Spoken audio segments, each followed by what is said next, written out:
ദൈവനാമത്തിന് മഹത്വം ഉണ്ടാകട്ടെ. കർത്താവിൻ്റെ വചനമായിട്ട് നിങ്ങളുടെ തിരുമുമ്പിൽ നിൽക്കുവാൻ ദൈവം തന്ന വലിയ കൃപയ്ക്കായിട്ട് നന്ദി കരയേറ്റുന്നു. നമുക്കൊരു വാക്ക് പ്രാർത്ഥിക്കാം. മഹാപരിശുദ്ധ നിത്യമായ കർത്താവെ, അങ്ങയുടെ തിരുമുമ്പിൽ വചനമായി നിൽക്കുവാൻ അടിയിൽ നിന്ന് വലിയ കൃപയ്ക്കായിട്ട് നന്ദി കരയേറ്റുന്നു. അപ്പ അങ്ങയുടെ തിരു സാന്നിധ്യത്തിന് മുറവിൽ കർത്താവെ ആയിരിക്കുവാൻ അങ്ങ് ആഗ്രഹിക്കുന്ന രീതിയിൽ കർത്താവെ വചനം പറയുവാൻ അങ്ങ് കർത്താവെ സഹായിക്കണമേ എന്ന് പ്രാർത്ഥിക്കുന്നു. ആദ്യോടന്തം അങ്ങയുടെ നിറവിൽ ഞങ്ങൾ ഓരോരുത്തരും ആകുവാൻ ഇടയാകണമേ. അപ്പ കർത്താവെ പറയുന്ന അടിയിലും കേൾക്കുന്നവർക്കും ഒരുപോലെ പ്രയോജനപ്പെടുവാൻ സഹായിക്കണം. എല്ലാം ഒരു യേശുവിന്റെ നാമത്തിൽ അപേക്ഷിക്കുന്ന അപ്പ കൃപയോടെ കേൾക്കണമേ. ആമേൻ. ഇന്നിവിടെ എനിക്ക് കിട്ടിയിരിക്കുന്ന വചനം എന്ന് പറയുന്നത് പഴയതിനെ വിട്ടുകളയുക, അല്ലെങ്കിൽ ലീവിങ് ദ പാസ്റ്റ് ബിഹൈൻഡ്. അതിനുവേണ്ടി ഇന്നിവിടെ എടുത്തിരിക്കുന്ന വേദഭാഗം എന്ന് പറയുന്നത് യെശയ്യാവ് 43 അധ്യായവും പിന്നെ കൊലോസ്യർ 3 അധ്യായവുമാണ്. ഇവിടെ നമുക്ക് 43 അധ്യായത്തിന്റെ 18 വാക്യം, മനപ്പാട് വാക്യം നമുക്കൊന്ന് വായിക്കാം. ആർക്കെങ്കിലും വായിക്കാം. മുമ്പുള്ളവയെ നിങ്ങൾ ഓർക്കുകയും വേണ്ട, പണ്ടുള്ളവയെ നിരൂപിക്കുകയും വേണ്ട. ഇവിടെ നമ്മൾ എന്താണ് ഇവിടെ അർത്ഥമാക്കുന്നത്, എന്തിനെ പറ്റിയാണ് ഇവിടെ പറയുന്നത് നമുക്കൊന്ന് നോക്കാം. അതിനുവേണ്ടി യെശയ്യാവ് 43 അധ്യായം 1 വാക്യം നമുക്കൊന്ന് വായിക്കാം. ഇപ്പോഴോ യാക്കോബേ, നിന്നെ സൃഷ്ടിച്ചവനും ഇസ്രായേലേ, നിന്നെ നിർമ്മിച്ചവനുമായ യഹോവ ഇപ്രകാരം അരുളിച്ചെയ്യുന്നു, ഭയപ്പെടേണ്ട, ഞാൻ നിന്നെ വീണ്ടെടുത്തിരിക്കുന്നു, ഞാൻ നിന്നെ വേർചൊല്ലി വിളിച്ചിരിക്കുന്നു, നീ എനിക്കുള്ളവൻ തന്നെ.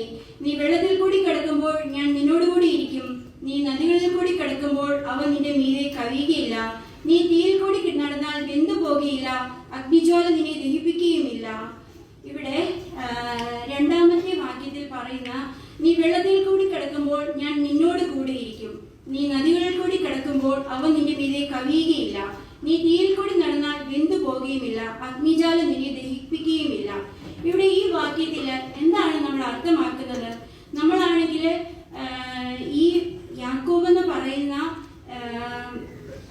ഇവിടെ ഈ പറയുന്ന യാക്കോബിനെ ദൈവം വീണ്ടെടുത്തിരിക്കുന്നത് എങ്ങനെയാണ്, ഏത് രീതിയിലാണ് വീണ്ടെടുത്തിരിക്കുന്നത് നമുക്കൊന്ന് നോക്കാം. വീണ്ടെടുത്ത് കഴിയുമ്പോൾ ആ ദൈവം നമ്മളോട് കൂടെ ഇരിക്കുന്നതാണ് ഈ 2ാമത്തെ വാക്യത്തിൽ നമ്മൾ കാണുന്നത്. നമ്മളായിരിക്കുന്ന സ്ഥാനത്ത് നിന്ന് ദൈവത്തിന്റെ അരികിലേക്ക് വരുമ്പോൾ ദൈവം നമ്മളെ ഏത് രീതിയിൽ ആഗ്രഹിക്കുന്നോ ആ രീതിയിൽ നമ്മുടെ ജീവിതത്തിൽ ഒരു മാറ്റം വരുമ്പോഴാണ് നമുക്കവിടെ ഒരു വീണ്ടെടുപ്പ് സംഭവിക്കുന്നത്. ആ യാക്കോബിനെ ദൈവം എങ്ങനെയാണ് വീണ്ടെടുത്തത്, ഏത് രീതിയിലാണ് യാക്കോബിന്റെ ജീവിതത്തിൽ ദൈവം ഇടപെട്ടത്? ആ യാക്കോബിന്റെ ജീവിതത്തിൽ ദൈവം ഇടപെട്ട് കഴിഞ്ഞപ്പോൾ, അല്ലെങ്കിൽ നമ്മുടെ ജീവിതത്തിൽ നമ്മളായിരിക്കുന്ന സ്ഥാനത്ത് നിന്ന് അതിനെ ഉപേക്ഷിച്ച് നമ്മൾ പുതിയതിനെ പ്രാപിക്കുമ്പോൾ അവിടെയാണ് ദൈവത്തിന്റെ ആ ഒരു നടത്തിപ്പ് നമ്മുടെ കൂടി ഉണ്ടാകുന്നത്. അപ്പോൾ നമ്മൾ ഏത് വഴിയിൽ കൂടി പോയാലും, നീ നദിയിൽ കൂടി പോയാല്, നീ തീയിൽ കൂടി പോയാല്, നീ ഏത് ദുർഘട പാതയിൽ കൂടി പോയാലും അവിടെയൊക്കെ നിന്നെ കാക്കുവാന്, നിന്റെ മുന്നേ പോകുവാന്, നിന്നെ വഴി നടത്തുവാന് വലിയവനായ ഒരു ദൈവം ഉണ്ടെന്നാണ് ഇവിടെ നമുക്ക് മനസ്സിലാക്കി തരുന്നത്. യാക്കോബിനെ എങ്ങനെയാണ് വീണ്ടെടുത്തതെന്ന് നമുക്ക് ഒന്ന് നോക്കാം. അതിനുവേണ്ടി ഉൽപ്പത്തി 25 അധ്യായം 26 വാക്യം ഒന്ന് വായിക്കാം. ആർക്കെങ്കിലും വായിക്കാം. പിന്നെ അവന്റെ സഹോദരൻ പുറത്തു വന്നു, അവന്റെ കൈ ഏശാവിന്റെ കുതികാൽ പിടിച്ചിരുന്നു, അവന് യാക്കോബ് എന്ന് പേരിട്ടു. അവൾ അവരെ പ്രസവിച്ചപ്പോൾ ഇസ്ഹാക്കിന് 60 വയസ്സായിരുന്നു. ഇവിടെ നമ്മൾ വായിക്കുന്നത് യാക്കോബിന്റെ ജനനം മുതൽ തന്നെ യാക്കോബാണെങ്കിൽ യാക്കോബിന്റെ ആ ഒരു സ്വഭാവം ഇവിടെ നമ്മൾ കാണുന്നുണ്ട്. ആദ്യം പുറത്തു വന്നപ്പോൾ ഏശാവിന്റെ കാലിൽ പിടിച്ചിട്ടാണ് പുറത്ു വന്നിരുന്നത്. അന്നേരം അവന് പേരിട്ട് യാക്കോബ് എന്ന്. അതിനുശേഷം നമുക്ക് അടുത്ത അധ്യായം ഒന്ന് വായിക്കാം. 25 തന്നെ 31 അധ്യായം ഒന്ന് വായിക്കാം.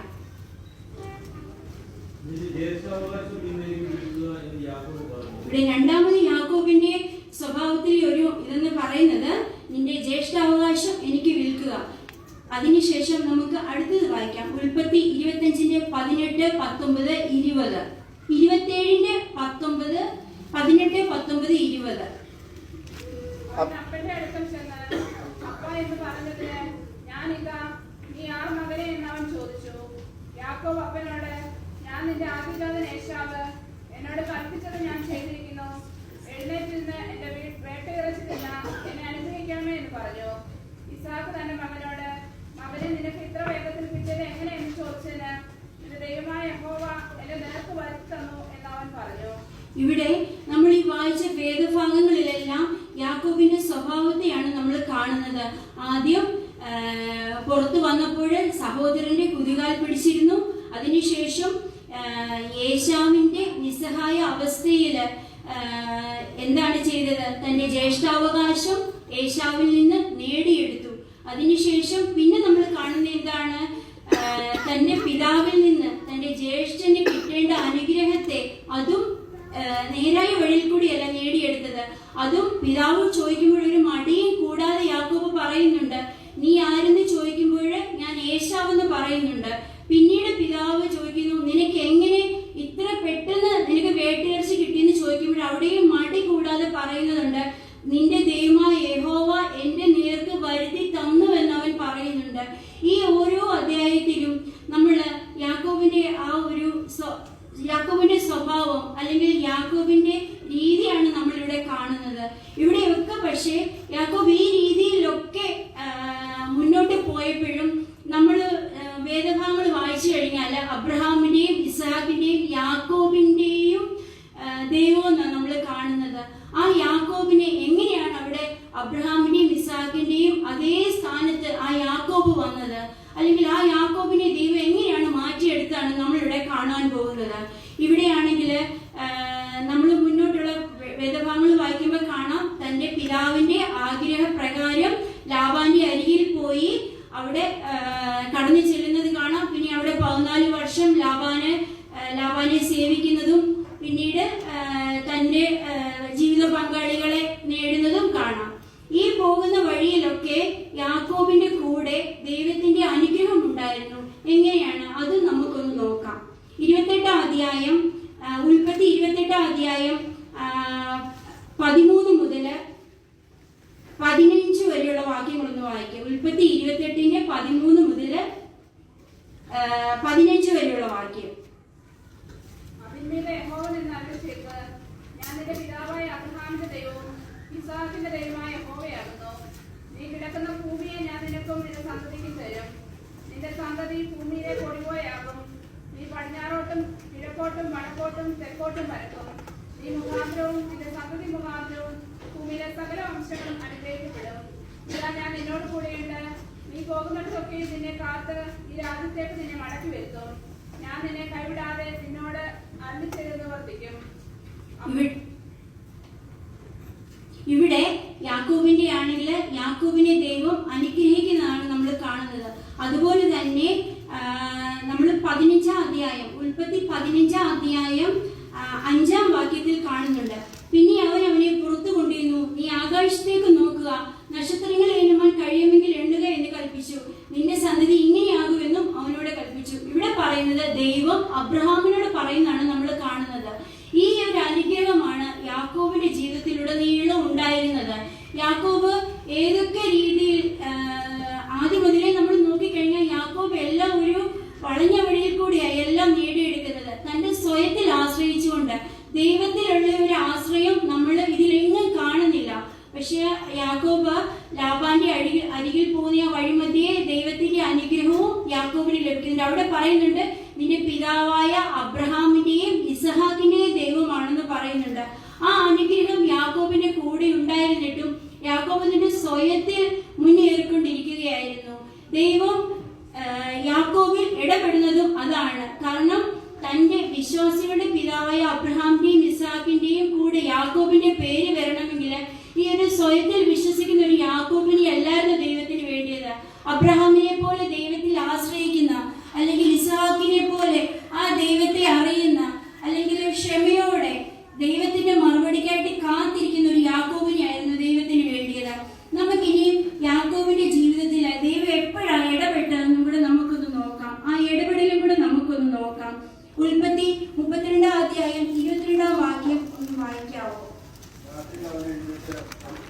തന്റെ 2 ഭാര്യമാരെയും 2 ദാസിമാരെയും 14 പുത്രന്മാരെയും കൂട്ടി യാക്കോബ് കടന്നു. അങ്ങനെ അവൻ അവരെ കൂട്ടി ആജ്ഞയെ കടത്തി തനിക്കുള്ളതൊക്കെയും അക്കരെ കടത്തിയ ശേഷം യാക്കോബ് തനിയെ ശേഷിച്ചു. അപ്പോൾ ഒരു പുരുഷൻ വൃക്ഷസാകുവോളം അവനോട് മല്ല് പിടിച്ചു. അവനെ ജയിക്കുകയില്ലായെന്ന് കണ്ടപ്പോൾ അവൻ തന്റെ കുരയുടെ തടം തൊട്ടു. ആകയാൽ അവനോട് മല്ലുപിടിപ്പാൻ യാക്കോബിന്റെ കുരയുടെ തടം കുടുക്കിപ്പോയി. മതി. ഇവിടെ നമ്മൾ കാണുന്നത് യാക്കോബ് ആണെങ്കിൽ എല്ലാം ഇതിന്റെ ഇടയ്ക്ക് നമ്മൾ വായിക്കുന്നുണ്ട്. ലാബാന്റെ അടുക്കലും ഏശാവിന് ചെയ്തതുപോലെ യാക്കോബ് ചെയ്യുന്നത് നമ്മൾ ഇവിടെ കാണുന്നുണ്ട്. അതിപ്പോ നമുക്ക് എല്ലാം കൂടി വായിക്കാനുള്ള സമയമില്ല, അതുകൊണ്ട് അത് 30-ാം അധ്യായത്തിൽ വായിക്കുന്നുണ്ട്. അപ്പം അവിടെയൊക്കെ ആണെങ്കിൽ യാക്കോബ് ഏത് രീതിയിൽ ഏശാവിനോട് ചെയ്തതുപോലെ തന്നെ ലാബാനോട് ചെയ്തതും, അത് കഴിഞ്ഞിട്ട് തനിക്ക് മക്കളൊക്കെ ഉണ്ടായി കഴിഞ്ഞിട്ട് തന്റെ സ്വന്തം ദേശത്തേക്ക് മടങ്ങി പോകാൻ യാക്കോബ് ആഗ്രഹിച്ചപ്പോൾ ലാബാനോട് പോണോന്ന് പറഞ്ഞിട്ട് അവിടുന്ന് ഒളിച്ചോടി പോകുന്ന പോലെയുള്ള ഒരാളെ കാണുന്നത്. അപ്പോഴേ ദൈവം യാക്കോബിനോട് വന്ന് പറയുന്നുണ്ട്, നീ നല്ലതാണെങ്കിലും അഴുക്കാണെങ്കിലും യാക്കോബിനോട് ചെയ്യുന്നത് സൂക്ഷിച്ചു കൊള്ളുക എന്ന് ദൈവം ലാബാൻ ഒരു മുന്നറിയിപ്പ് കൊടുക്കുന്നുണ്ട്. അപ്പോൾ ലാബാൻ യാക്കോബിനോട് ചോദിക്കുന്നുണ്ട്, നീ എന്നോട് ഈ ചെയ്തതിനൊക്കെയും എനിക്ക് ശക്തിയില്ലാഞ്ഞിട്ടില്ല, പക്ഷേ നിന്റെ പിതാവിന്റെ ദൈവം, നിന്റെ പിതാക്കളായ അബ്രഹാമിന്റെയും ഇസഹാക്കിന്റെയും ദൈവമായ ദൈവം എന്നോട് പറഞ്ഞിട്ടുണ്ട്, ഗുണമാണെങ്കിലും ദോഷമാണെങ്കിലും നീ അവനോട് പറയുന്നത് ചോദിക്കുന്നത് സൂക്ഷിച്ചു കൊള്ളുക എന്ന്. പിന്നെ നീ എന്താ ഇങ്ങനെ ചെയ്തതെന്ന് ചോദിച്ചു പോകുന്നുണ്ട്. അവിടെയും യാക്കോബ് ആണെങ്കിൽ ലാബാനോട് വാദിച്ച് രക്ഷപ്പെടുകയാണ് ചെയ്യുന്നത്. പക്ഷെ 32-ാം അധ്യായത്തിൽ വരുമ്പോൾ താൻ ചെയ്തതിനൊക്കെയും യാക്കോബ് മറുപടി പറയുന്ന ഒരു യാക്കോബിനെയാണ് കാണുന്നത്. ഹോശേയ 12-ാം അധ്യായം 7 മുതലുള്ള ഒരു വാക്യം ഒന്ന് വായിക്കാവോ? ഹോശേയ.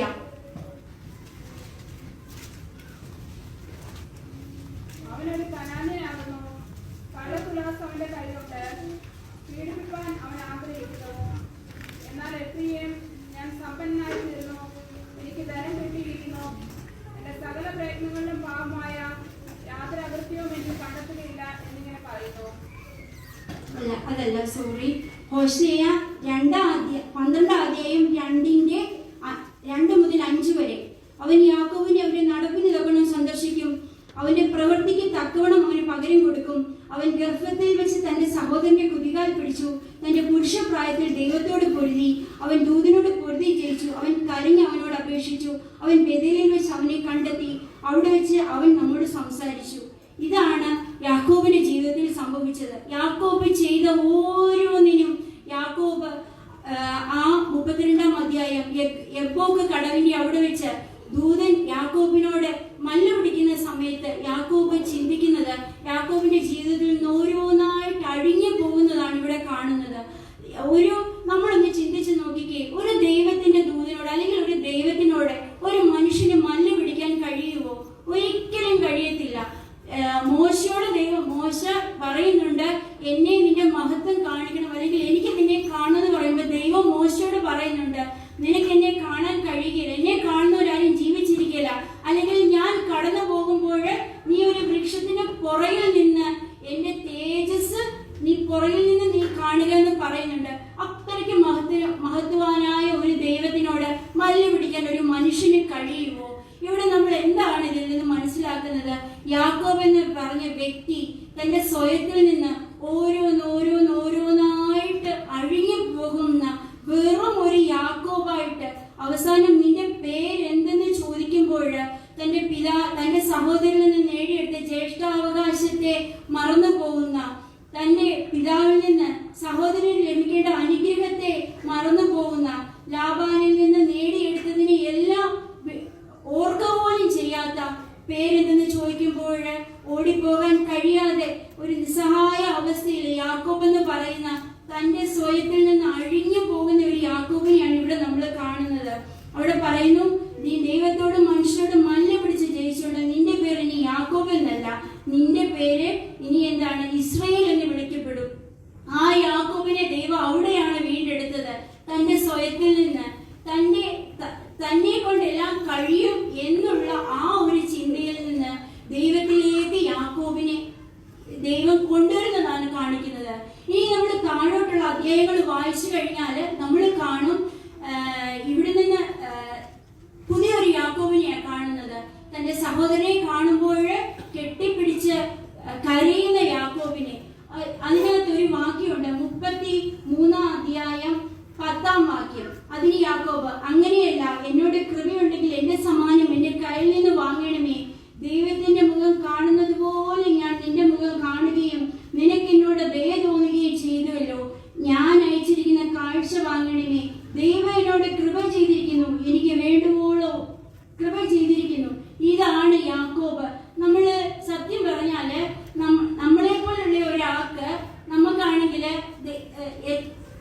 ദൈവത്തിൽ താഴ്മയില്ലാത്ത, അല്ലെങ്കിൽ ദൈവത്തിനെ ആ ഒരു മഹത്വത്തില് ആസ്വദിക്കാത്ത ഒരാൾക്ക് ഒരിക്കലും വേറെ ഒരാളെ അല്ലെങ്കിൽ അത്യുന്നതനായ ദൈവത്തിനോട് അല്ലെങ്കിൽ ഉയർന്ന ഒരാളുമായിട്ട് ഒരിക്കലും സാമ്യപ്പെടുത്താൻ കഴിയുകയില്ല. ഇവിടെ യാക്കോബ് ആദ്യം പറഞ്ഞത് എന്താണ്? നിന്റെ മുഖം ഞാൻ ദൈവത്തിന്റെ മുഖം കാണുന്നത് പോലെ കാണുന്നു. അങ്ങനെ യാക്കോബിന് ഏശാവിനോട് പറയണമെങ്കിൽ യാക്കോബിന് എത്രമാത്രം യാക്കോബ് തന്റെ ജീവിതത്തിൽ മാറി, തന്റെ ജീവിതത്തിൽ കാണുമെന്ന് നമുക്കിവിടെ കാണുവാൻ കഴിയും. ആ ഒരു മാറ്റമായിരുന്നു ഇവിടെ എന്താണ് യാക്കോബിൽ ഉണ്ടായത്. അതാണ് ഇവിടെ നമ്മള് യെശയ്യാവ് 43-18 പറയുന്നത്.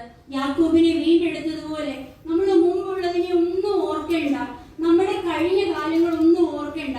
ആ ദൈവത്തെ നമ്മൾ അറിഞ്ഞു കഴിയുമ്പോൾ, ആ ദൈവത്തിന്റെ സ്നേഹം രുചിച്ചറിഞ്ഞു കഴിയുമ്പോൾ, ആ ദൈവത്തിന് വേണ്ടി നിലകൊണ്ട് കഴിയുമ്പോൾ പിന്നെ പ്രവർത്തിക്കുന്നതൊന്നും നമ്മളായിരിക്കത്തില്ല. നമ്മളെ വീണ്ടെടുത്ത, നമുക്ക് വേണ്ടി നിലകൊള്ളുന്ന നമ്മുടെ ദൈവമായിരിക്കും. അതാണ് നമ്മളിവിടെ യാക്കോബിൽ കാണാൻ കഴിയുന്നത്. ഇസ്രായേലിന്റെ പരിശുദ്ധനായ, ഇസ്രായേലിന്റെ രക്ഷകനായ യഹോവ ഇസ്രായേൽ ജനങ്ങളെ വീണ്ടെടുത്തു. ആ വീണ്ടെടുത്ത് കഴിഞ്ഞപ്പോഴാണ് ദൈവം അവിടെ യാക്കോബിന് ഇസ്രായേൽ എന്ന പേര് കൊടുത്തത്. ഇസ്രായേലിനെ എന്തിനാണ് ദൈവം തിരഞ്ഞെടുത്തത്? ദൈവം ഇസ്രായേലിനെ തിരഞ്ഞെടുത്തത് തന്റെ മഹത്വം ഈ ലോകത്തിനെ അറിയിക്കാനും ദൈവത്തിനൊരു മാധ്യമം വേണമായിരുന്നു. അല്ലെങ്കിൽ വെറും കല്ലും മണ്ണും മരത്തെയും ഒക്കെ ആരാധിച്ചിരുന്ന ഒരു ജനതയ്ക്ക് മുന്നില് നമ്മൾ ഉൽപ്പത്തി ആദ്യമൊക്കെ വായിക്കുമ്പോഴറിയാം, ദൈവം എന്തെന്ന് അറിയാത്ത ഒരു ജനതയ്ക്ക് മുമ്പില് തന്നെ മഹത്വം വിളിച്ചു കാണിക്കുവാന്, താൻ ഒരു ജനതയെ നയിക്കുന്നുവെന്ന് ഒരു സാക്ഷ്യമാകുവാനാണ് ദൈവം ഇസ്രായേലിനെ തിരഞ്ഞെടുത്തത്. ഇസ്രായേല് വലിയ ജാതിയിൽ പെരുപ്പമുള്ള ഒന്നുമല്ലായിരുന്നു. ആവർത്തന പുസ്തകം 7-8 വാക്യം വായിക്കുമ്പോൾ നമുക്കതറിയാം. നിങ്ങൾ സംഖ്യയിൽ സകല ജാതിയേക്കാളും പെരുപ്പമുള്ളവരാകൊണ്ടല്ല യഹോവ നിങ്ങളെ പ്രിയപ്പെട്ട് തിരഞ്ഞെടുത്തത്, നിങ്ങൾ സകല ജാതിയേക്കാളും കുറഞ്ഞവരല്ലോ.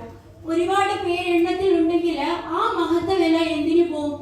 അവരുടെ കഴിവുകൊണ്ട് നേടിയെടുത്തു എന്ന് പോകും.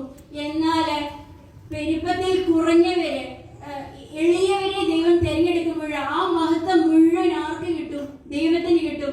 പഴയ നിയമം പുതിയ നിയമം എല്ലാം എടുത്ത് നോക്കിയാല് ദൈവം തിരഞ്ഞെടുത്തിരിക്കുന്നത് മുഴുവന് ഏറ്റവും എളിയവരെയാണ്, അല്ലെങ്കിൽ കുറവുള്ളവരെയാണ്. അവിടെയൊക്കെ ദൈവത്തിന്റെ നാമവും മഹത്വപ്പെടുന്നേ.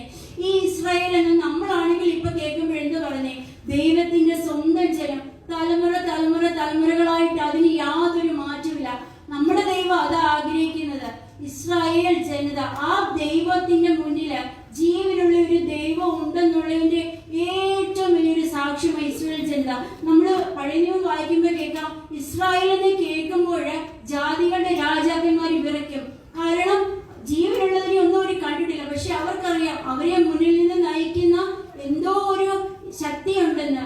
അതാണ് ആ ദൈവം. നമ്മൾ മിസ്രൈമിൽ നിന്ന് കടന്നു വരുമ്പോൾ ആ അത്ഭുതങ്ങളൊക്കെ കാണുന്നുണ്ട്. അതൊക്കെ ചുറ്റുമുള്ള രാജ്യങ്ങളുടെ മുന്നില് എന്താണ് വലിയൊരു സാക്ഷ്യമായിട്ട് ആ ദൈവം നിർത്തി. അതിനാണ് ഇസ്രായേൽ ജനതയെ തിരഞ്ഞെടുത്തത്. ഇസ്രായേൽ ജനത ഇല്ലാന്നെങ്കിൽ നമ്മൾ ഈ ഒരു ദൈവത്തെ അറിയുമായിരുന്നോ? ഒരിക്കലുമില്ല. നമ്മള് മോശയുടെ കഥ കേട്ടതുപോലെ, നോഹയുടെ കഥ കേട്ടതുപോലെ വിട്ടുപോകായിരുന്നു. ഇന്നും ആ ഇസ്രായേൽ ജാതി നിലനിൽക്കുന്നതുകൊണ്ടാണ് നമ്മൾ ആ ജീവനുള്ള ദൈവം ഇന്ന് നമ്മുടെ മധ്യയുണ്ടെന്ന്, അല്ലെങ്കിൽ ആ ദൈവം അവരെ നടത്തുന്നു. ഇസ്രായേൽ ജനത ഇച്ചിരി ചെതറി പാർത്ത് എല്ലായിടത്തും പോയി. അവിടുന്ന് ചെറിയൊരു കൂട്ടമായിട്ട് കൂടി തന്നെ ഇപ്പോഴും യുദ്ധത്തിൽ എല്ലാം പിൻപെടുമ്പോഴും അവിടെയൊന്നും തോൽക്കു പോകാതെ നിലനിൽക്കുന്നത് ആ ദൈവത്തിന്റെ കരുണയും സ്നേഹവും ആ മഹത്വം ഉള്ളത് കൊണ്ടാണ് അവിടെ നിൽക്കുന്നത്. അതിന് യെശയ്യാവ് 43-11 എന്റെ ശേഷം ഉണ്ടാകുകയുമില്ല. ഞാൻ തന്നെ യഹോവ, ഞാനല്ലാതെ ഒരു രക്ഷിതാവുമില്ല. നിങ്ങളുടെ ഇടയിൽ ഒരു അന്യദേവനല്ല. ഞാൻ തന്നെ പ്രസാദിക്കുകയും രക്ഷിക്കുകയും കേൾപ്പിക്കുകയും ചെയ്തത്. അതുകൊണ്ട് നിങ്ങൾ എന്റെ സാക്ഷികൾ എന്ന് യഹോവയുടെ അരുളപ്പാട്. ഞാൻ ദൈവം തന്നെ, ഇന്നും ഞാൻ അനന്യൻ തന്നെ. എന്റെ കയ്യിൽ നിന്ന് വിടുവിക്കുന്നവൻ ആരുമില്ല. ഞാൻ പ്രവർത്തിക്കും, ആർ അത് തടുക്കും? നിങ്ങളുടെ വീണ്ടെടുപ്പുകാരും ഇസ്രായേലിന്റെ പരിശുദ്ധനുമായ യഹോവ ഇപ്രകാരം അരുളി ചെയ്യുന്നു. ഇതിൽ കൂടുതൽ നമുക്ക് ആ യഹോവയെ അറിയുവാൻ, ഇതിൽ കൂടുതൽ ആ യഹോവയെ രുചിച്ചറിയാൻ നമുക്ക് വേറെ ഒന്നും വേണ്ട. ആ ഒരു ജാതിയെ നമ്മുടെ മുന്നിൽ സാക്ഷ്യമായിട്ട് നിർത്തിയിരിക്കുക. പിന്നീട് താഴോട്ടൊക്കെ വായിക്കുമ്പോൾ ആ ജനത മുറുമുറുക്കുന്നതും ദൈവം ആഗ്രഹിക്കുന്നതിൽ നിന്ന് പിന്മാറിപ്പോകുന്നതും പിന്നെ അവിടെയൊക്കെ ദൈവം വിഷമിക്കുന്നതും വേദനിക്കുന്നതും കാണുന്നത്. എന്നാലും അവിടെ ഒന്നും ദൈവം അവരെ കൈവിടാതെ എന്താണ് ചേർത്ത് പിടിക്കുന്നുണ്ട്. ഇനി നമുക്ക് പുതിയ നിയമത്തിലോട്ടൊന്ന് വരാം. ഇവിടെ ഇസ്രായേലിന്റെ രക്ഷകനായിട്ടുള്ള യഹോവ, ആ യഹോവ രക്ഷകനായിട്ട് അവിടെ നിൽക്കുകയാണെങ്കിൽ പുതിയ നിയമത്തിൽ എന്താണ് സംഭവിക്കുന്നത്?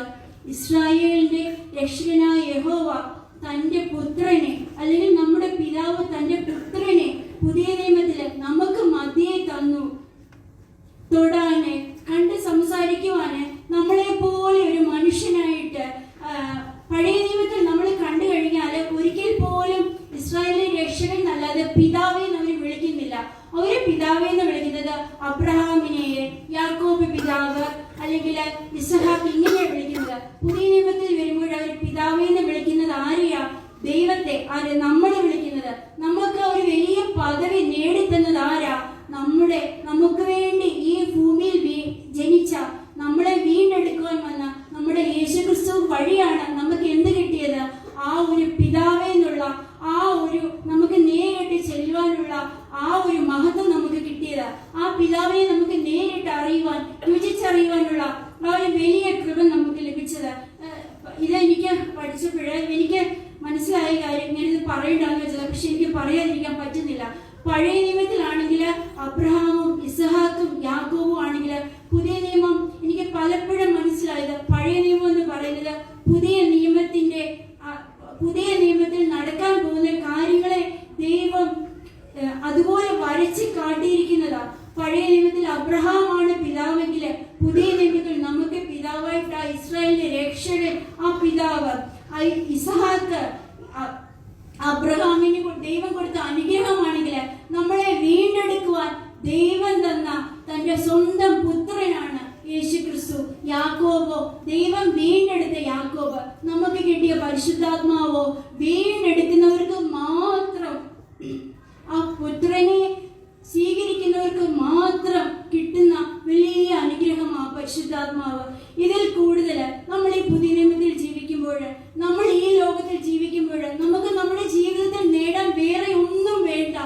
ആ പിതാവിൽ ആശ്രയിച്ചുകൊണ്ടും ആ കർത്താവില് അല്ലെങ്കിൽ ആ പരിശുദ്ധാത്മാവിൽ ബലപ്പെട്ടുകൊണ്ടും നമുക്ക് മുന്നേറുവാന് നമുക്ക് നമ്മളെ തന്നെ സമർപ്പിക്കാം. ഇന്ന് നമുക്ക് കൊലോസ്യർ 3-1 വാക്യം ഒന്ന് വായിക്കാം. ആരെങ്കിലും വായിക്കാം.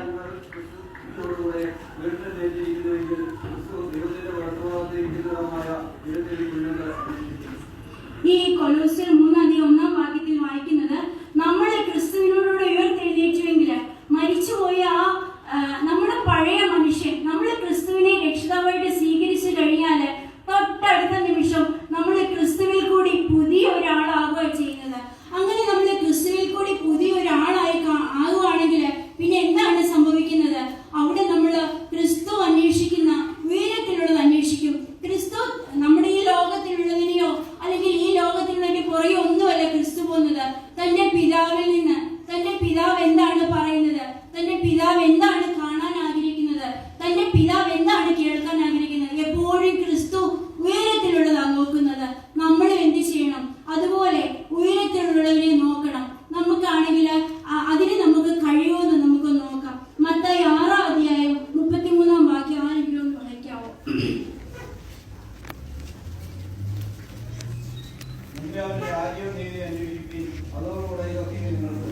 നമ്മൾ അതിനുവേണ്ടി ആദ്യം ക്രിസ്തുവിലുള്ളത് കാണണമെങ്കിൽ നമ്മൾ ആദ്യം എന്ത് ചെയ്യണം? മുമ്പേ അവന്റെ രാജ്യവും നീതിയും അന്വേഷിക്കണം. ആ രാജ്യം എന്താണ്? ദൈവത്തിന്റെ രാജ്യം എന്ന് പറയുന്നത് റോമർ 14-17 വാക്യം, ഭക്ഷണ പാനീയങ്ങളല്ല ദൈവത്തിന്റെ രാജ്യവും നീതിയും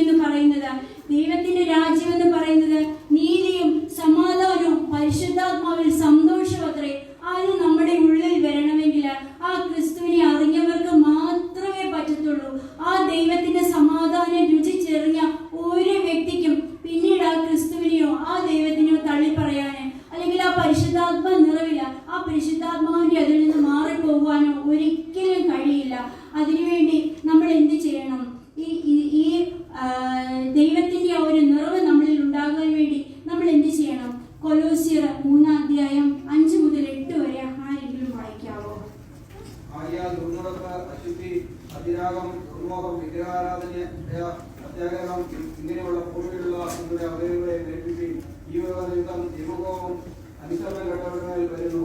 അവയിൽ ജീവിക്കുന്ന കാലം നിങ്ങൾ മുമ്പേ അവയിൽ നടന്നു പോകുന്നു. ഇപ്പോഴോ നിങ്ങളും കോപം, ക്രോധം, ഈർഷ്യ, വായുന്നവരുടെ ദൂഷണം, ദുർഭാഷണം ഇവയൊക്കെയും വിട്ടുകളയും. അന്യോന്യം പോസ്റ്റ് പറയുക. നിങ്ങൾ പഴയ മനുഷ്യനെ അവന്റെ പ്രവൃത്തിയോടുകൂടെ കുടിഞ്ഞു കളഞ്ഞു. തന്നെ സൃഷ്ടിച്ചവന്റെ ഹൃദയപ്രകാരം പരിജ്ഞാനത്തിനായി പുതുക്കം പ്രാപിക്കുന്നു. എഫേസ്യർ 5:36 ഇത് കുറച്ചുകൂടി വ്യക്തമായിട്ട് പറയുന്നു. ദുർനടപ്പ്, യാതൊരു അശുദ്ധിയും അത്യാഗ്രഹവും നിങ്ങളുടെ ഇടയിൽ പേർ പറക പോലും അരുത്. അങ്ങനെയാവുന്നു വിശുദ്ധന്മാർക്ക് ഉചിതം. ചീത്തത്തരം, പൊട്ടച്ചൽ, കളിവാക്ക് ഇങ്ങനെ ചേർച്ചയല്ലാത്തവ ഒന്നും വരുത്. സ്തോത്രം എന്ന യാഗമത്രേ വേണ്ടത്. ദുർനടപ്പുകാരൻ, അശുദ്ധൻ, വിഗ്രഹാരാധിയായ ദ്രവ്യാധിനി ഇവർക്ക് ആർക്കും ക്രിസ്തുവിന്റെയും ദൈവത്തിന്റെയും രാജ്യത്തിൽ അവകാശമില്ലെന്ന് അറിയുന്നുവല്ലോ. ഈ വക നിമിത്തമല്ലോ ദൈവകോപം അനുസരണം കെട്ടവരുടെ മേൽ വരുന്നത്. നമ്മുടെ ദൈവത്തെ അറിഞ്ഞിട്ടും ആ ദൈവത്തിനെ മറന്ന് നമ്മുടെ ജീവിതം നമ്മൾ പറയും യേശുക്രിസ്തുവിനെ രക്ഷകനായിട്ട് സ്വീകരിച്ചാൽ നിത്യജീവൻ അല്ലെങ്കിൽ ജീവന്റെ പുസ്തകത്തിൽ പേര് വരുമെന്ന്. അങ്ങനെ പേര് വന്നു കഴിഞ്ഞാലും നമ്മുടെ അത് കഴിഞ്ഞാൽ ഓരോ പ്രവൃത്തികളും ദൈവത്തിന്റെ മുമ്പിൽ എണ്ണപ്പെട്ടുകൊണ്ടിരിക്കുകയാണ്. ഇതിലേതെങ്കിലും ഒന്ന് നമ്മൾ പറയും, ചെറിയൊരു കള്ളം പറയുന്നതിൽ കുഴപ്പമില്ല, അല്ലെങ്കിൽ ചെറിയൊരു രീതിയിൽ എന്തെങ്കിലും ഒന്ന് കാണുന്നതിൽ കുഴപ്പമില്ല. കുഴപ്പമുണ്ട്. നമ്മുടെ ഹൃദയ വിചാരങ്ങളെ പോലും അറിയുന്ന യഹോവ നമ്മളിൽ നിന്ന് അതല്ല പ്രതീക്ഷിക്കുന്നത്. നമ്മൾ എപ്പോഴും ക്രിസ്തുവിനോട് ചേർന്നിരിക്കാൻ അതിനാ പരിശുദ്ധാത്മാവ് എന്ന ദാനം നമുക്ക് തന്നത്. ആ പരിശുദ്ധാത്മാവ് നമ്മുടെ ഉള്ളിൽ ഉണ്ടെങ്കിൽ ആത്മനിറവിൽ നിലനിന്നാൽ മാത്രമേ ഓരോ നിമിഷവും ജീവിക്കാൻ കഴിയൂ ഈ ലോകത്ത്. നമ്മള് യേശുക്രിസ്തു പത്രോസിനോട് ചോദിക്കുന്നുണ്ട്, പത്രോസേ ഞാൻ ആരാവുന്നു? അന്നേരം പറയുന്നുണ്ട്, നീ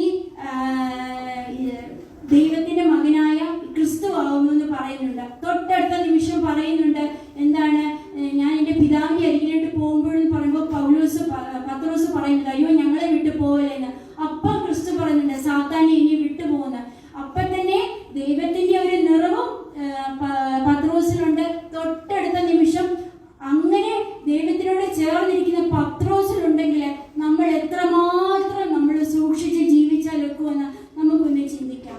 ഇനി നമ്മളാണെങ്കിൽ ഈ പഴയ മനുഷ്യനെ അല്ലെങ്കിൽ നമ്മുടെ ഈ പഴയ ഈ മനുഷ്യനെ ഉരുങ്ങി കളയുമ്പോൾ നമ്മൾക്ക് എന്താണ്, ഗലാത്യർ 5:19 മുതൽ 22 വരെയുണ്ട്. പക്ഷെ അത് വായിക്കാൻ സമയമില്ല.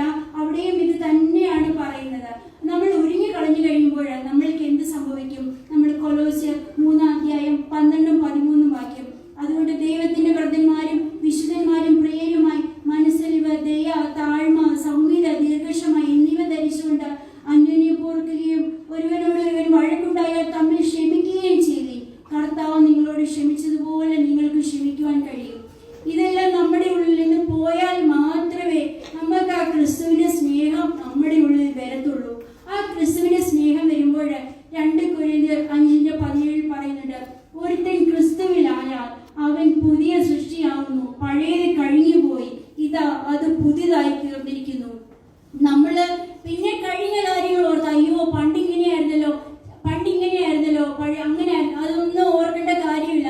ദൈവം നമ്മളെ നോക്കുന്നത്, ദൈവത്തെ അറിഞ്ഞു കഴിഞ്ഞിട്ട് ഇന്ന് നീ എങ്ങനെ ജീവിക്കുന്നു, ഇന്ന് ഞാൻ എങ്ങനെ ജീവിക്കുന്നു എന്നുള്ളതാണ് ദൈവം നോക്കുന്നത്. നമ്മളൊരു പുതിയ മനുഷ്യനാകുവാനാ ആ ദൈവം ആഗ്രഹിക്കുന്നത്. നമുക്കാണെങ്കിൽ ഒന്ന് ചിന്തിച്ചു നോക്കാം. നമ്മളാണെങ്കിൽ എങ്ങനെയാണ് നമ്മുടെ ജീവിതം? നമ്മുടെ പഴയതിനെ വിട്ടു കളഞ്ഞിട്ടുണ്ടോ? നമ്മളിപ്പോഴും നമ്മുടെ ക്രിസ്തുവിനെ സ്വീകരിച്ചു കഴിഞ്ഞിട്ടും നമുക്ക് താല്പര്യമുള്ള പഴയതിനെയൊക്കെ മുറുകെ പിടിച്ചുകൊണ്ടാണോ നമ്മൾ ജീവിക്കുന്നത്? നമ്മുടെ കർത്താവിനെ നമ്മുടെ ഉള്ളത്തിൽ പ്രവർത്തിക്കുവാന് എന്തെങ്കിലും തടസ്സമായിട്ട് നമ്മുടെ ഹൃദയത്തിലോ നമ്മുടെ ചിന്തയിലോ വാക്കുകളിലോ വിചാരങ്ങളിലോ ഉണ്ടോ എന്ന് നമുക്കൊന്ന് നോക്കാം. യാക്കോബിനെ ദൈവം ഉടച്ച് വാർത്തെടുത്തതുപോലെ നമ്മളെയും ദൈവത്തില് അതുപോലെ ഒന്ന് വാർത്തെടുക്കുവാൻ നമ്മൾ സമർപ്പിക്കേണ്ടതുണ്ടോ എന്ന് നോക്കാം. അതുപോലെ തന്നെ പഴയതിനെയൊക്കെ വിട്ടുകളഞ്ഞിട്ട് ദൈവത്തിന്റെ മകനായിട്ട് ദൈവത്തിന്റെ മകളായിട്ട് നമുക്ക് മാറാം. നമുക്ക് അതുപോലെ സങ്കീർത്തനം 139:23-24 പറയുന്ന പോലെ, ദൈവമേ എന്നെ ശോധന ചെയ്ത് എന്റെ ഹൃദയത്തെ അറിയണമേ, എന്നെ പരീക്ഷിച്ചിട്ട് നിലവിളെ അറിയണമേ, വ്യസനത്തിലുള്ള മാർഗം എന്നിൽ ഉണ്ടോ എന്ന് നോക്കി ശാശ്വത മാർഗത്തിൽ എന്നെ നടത്തണമേ. നമുക്ക് ദൈവത്തിനോട് പ്രാർത്ഥിക്കാം. ഞങ്ങളുടെ ഉള്ളിൽ എന്തെങ്കിലും കുറവുകൾ ഞങ്ങളുടെ പിതാവിനോട് അടുക്കുന്നതിലുണ്ടെങ്കിൽ, ഞങ്ങളുടെ യേശുപ്പച്ചന് ഞങ്ങളുടെ ഉള്ളിൽ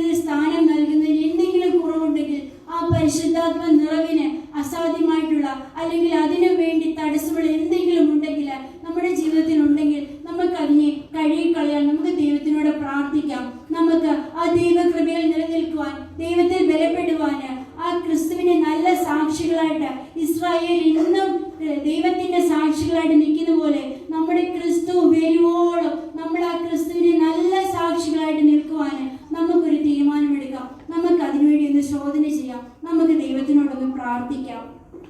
ഒരു വാക്ക് പ്രാർത്ഥിക്കാം. ഹല്ലേലൂയ, സ്തോത്രം. യേശുവിച്ച കർത്താവേ, വചനം പറയുവാൻ തന്നെ കൃപയ്ക്കായിട്ട് നന്ദി. അങ്ങ് കൂടെ ഇതിനായിട്ട് സ്തോത്രം. അപ്പാ കർത്താവേ, അങ്ങ് ആഗ്രഹിക്കുന്ന രീതിയിൽ ഞങ്ങൾ കർത്താവെ നിലനിൽക്കുവാൻ, ഞങ്ങൾക്ക് മുന്നേറുവാൻ, ഞങ്ങളുടെ ജീവിതത്തിൽ എന്തെങ്കിലും തടസ്സങ്ങൾ, കുറവുകൾ, പോരായ്മകൾ ഉണ്ടെങ്കിൽ അപ്പാ ഞങ്ങൾക്കത് കാണിച്ചു തരണമേ. അപ്പാ ഞങ്ങൾക്ക് പശ്ചാത്തപിക്കുവാൻ, ഞങ്ങളുടെ പിതാവിനോട് ഏറ്റുപറയുവാൻ, ഞങ്ങൾക്ക് പാപമോചനം നേടുവാൻ അപ്പാ അങ്ങ് സഹായിക്കണം. എന്നും ആത്മനിറവിൽ ജീവിക്കുവാൻ ഞങ്ങളെ എന്നെ സഹായിക്കണമേ. അപ്പാ കൃപയിൽ പൊതിയണമേ. പ്രാർത്ഥന കേൾക്കണമേ. യാചനയിൽ വന്ന കുറവുകളെ പൊറുക്കുമാറാകണമേ. ആമേൻ.